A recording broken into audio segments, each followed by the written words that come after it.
Good morning everyone, good morning Professor. My name is Aidin T. Madides at ngayon ay papaliwanag ko ang ilang bahagi ng Customs Memorandum Order number 3-2022 o SEMO 3-2022 na tumutukoy sa mga tuntunin sa operasyon ng Customs Bonded Warehouse o CBW.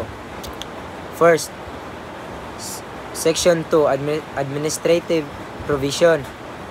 Ang CBW operator ang may pananagutan sa pag-record ng kargamento, liquidation ng raw materials at dapat laging handa mula sa inspeksyon ng customs upang matiyak ang legal at maayos na operasyon.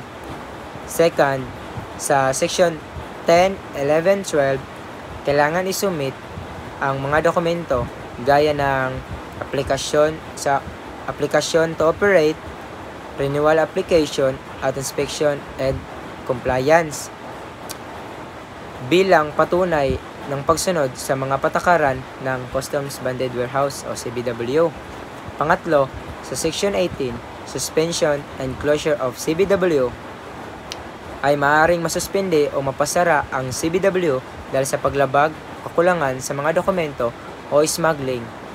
Bago ito ipatupad, may notice of violation muna at may karapatan ang operator na magpaliwanag o mapila. At panghuli,